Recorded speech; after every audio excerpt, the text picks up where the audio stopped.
بسم اللہ الرحمن الرحیم۔ تفسیر نمونہ جلد اول، زیر نظر استاد محقق آیت اللہ العظمیٰ ناصر مکارم شیرازی۔ ترجمہ حضرت مولانا سید صفدر حسین نجفی۔ تفسیر سورہ حمد۔ اس سورت کا نام فاتحۃ الکتاب کیوں ہے؟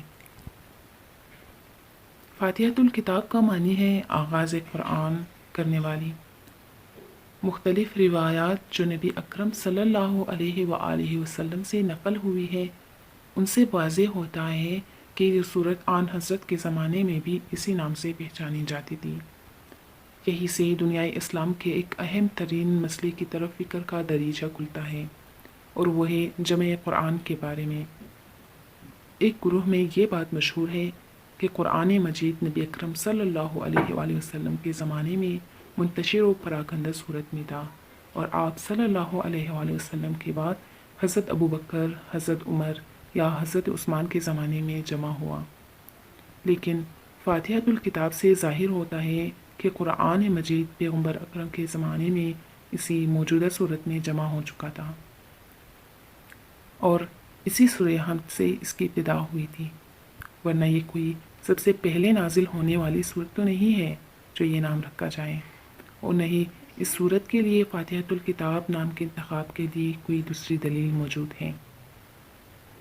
بہت سے دیگر مدارک بھی ہمارے پیش نظر ہیں جو اس حقیقت کے مؤید ہیں کہ قرآن مجید و صورت مجموعہ جس طرح ہمارے زمانے میں موجود ہے، اسی طرح پیغمبر اکرم صلی اللہ علیہ وآلہ وسلم کے زمانے میں آپ کے حکم کے مطابق جمع ہو چکا تھا۔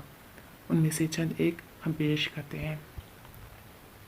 اول، علی بن ابراہیم نے حضرت امام صادق علیہ السلام سے روایت کیا ہے، رسول اکرم صلی اللہ علیہ وآلہ وسلم نے حضرت علی علیہ السلام سے فرمایا کہ قرآن ریشم کے ٹکڑوں، کاغذ کی پرزوں اور ایسی دوسری چیزوں پہ منتشر ہے، اسے جمع کر دو۔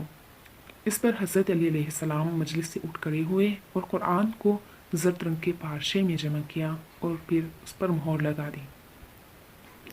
دوم، اہل سنت کے مشہور مؤلف حاکم نے کتاب مستدرک میں زید بن ثابت سے نقل کیا ہے، ہمیں پیغمبر کی خدمت میں قرآن کے پراگندہ ٹکڑوں کو جمع کرتے تھے اور ہر ایک کو نبی اکرم کی رہنمائی کے مطابق اس کے مناسب محل مقام پر رکھتے تھے، لیکن پھر بھی یہ تحریریں متفرق تھیں، چنانچہ پیغمبر اکرم صلی اللہ علیہ وآلہ وسلم نے حضرت علی کو حکم دیا کہ وہ انہیں ایک جگہ جمع کریں۔ اس جمع آوری کے بعد اب آپ ہمیں اسے ضائع کرنے سے ڈراتے تھے۔ سوم، اہل تشیع کے بہت بڑے عالم سید مرتضیٰ کہتے ہیں، قرآن رسول اللہ صلی اللہ علیہ وآلہ وسلم کے زمانے میں اسی حالت اور اسی موجودہ صورت میں جمع ہو چکا تھا۔ چہارم، طبرانی اور ابن عساکر نے شعبی سے یوں نقل کیا ہے، انصار میں سے 6 افراد نے قرآن کو پیغمبر صلی اللہ علیہ وسلم کے زمانے میں جمع کیا تھا۔ پانچم، تقادہ نقل ہے، میں نے انس سے سوال کیا کہ پیغمبر کے زمانے میں کس شخص نے قرآن جمع کیا تھا؟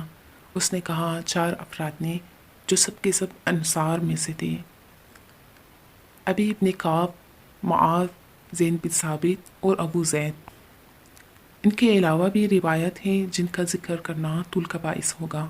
بہرحال یہ احادیث جو شیعہ و سنی کتب میں موجود ہیں، ان سے قطع نظر اس سورہ کے لیے فاتحۃ الکتاب نام کا انتخاب اس موضوع کے اس بات کا زندہ ثبوت ہے۔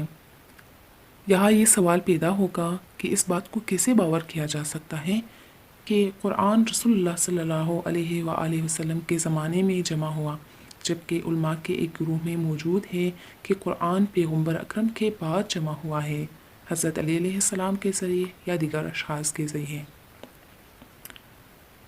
اس کا جواب، جو قرآن حضرت علی علیہ السلام نے جمع کیا تھا وہ قرآن تفسیر، شان نزول آیات وغیرہ کا مجموعہ تھا۔ باقی رہا حضرت عثمان کا معاملہ، تو ہمارے پاس ایسے قرائن موجود ہیں جن سے معلوم ہوتا ہے کہ انہوں نے اختلاف قراءت کو روکنے کے لیے ایک قراءت اور نقطہ گزاری کے ساتھ معین کیا، کیونکہ اس وقت تک نقطے لگانا معمولات میں داخل نہیں تھا۔ رہا بعض لوگوں کا یہ اصرار کہ قرآن کسی طرح بھی رسول اللہ صلی اللہ علیہ وسلم کے زمانے میں جمع نہیں ہوا، اور یہ اعزاز حضرت عثمان خلیفہ اول یا خلیفہ دوم کو حاصل ہوا ہے۔ شاید اس سے زیادہ تر مقصود فضیلت سازی ہے۔ یہی وجہ ہے کہ ہر گروہ اس فضیلت کی نسبت خاص شخصیت کی طرف دیتا ہے اور اسی سے متعلق روایت پیش کرتا ہے۔ اصولی اور بنیادی طور پر یہ کس طرح باور کیا جا سکتا ہے کہ نبی اکرم نے اس اہم ترین کام کو نظر انداز کر دیا ہو، حالانکہ آپ صلی اللہ علیہ وسلم تو چھوٹے چھوٹے کاموں کی طرف بھی توجہ دیتے تھے، جبکہ قرآن اسلام کا اصول اساسی ہے، تعلیم و تربیت کی عظیم کتاب ہے اور تمام اسلامی پروگراموں اور عقائد کی بنیاد ہے۔ کیا نبی اکرم صلی اللہ علیہ وسلم کے زمانے میں جمع نہ ہونے سے یہ خطرہ پیدا نہیں ہو سکتا تھا کہ قرآن کا کچھ حصہ ضائع ہو جائے یا مسلمانوں میں اختلاف پیدا ہو جائے؟ علاوہ ازیں حدیث ثقلین، جسے شیعہ و سنی دونوں نقل کیا کرتے ہیں، گواہی دیتی ہے کہ قرآن کتابی صورت میں رسول اللہ صلی اللہ علیہ وآلہ وسلم کے زمانے میں جمع ہو چکا تھا۔ پیغمبر اکرم نے فرمایا، میں تم سے رخصت ہو رہا ہوں اور تم میں دو چیزیں بطور یادگار چھوڑے جا رہا ہوں، خدا کی کتاب اور میرا خاندان۔ وہ روایات جو دلالت کرتی ہے کہ آن حضرت صلی اللہ علیہ وآلہ وسلم کی زیر نگرانی صحابہ نے قرآن جمع کیا تھا، ان میں صحابہ کی تعداد مختلف بیان ہونے کی وجہ یہ ہو سکتی ہے کہ ہر روایت نے چند ایک کی نشاندہی کی ہے، اس سے کام فقط ان شخصیتوں میں منحصر نہیں ہو جاتا، لہٰذا یہ پہلو باعث اختلاف نظر نہیں ہونا چاہیے۔ والسلام۔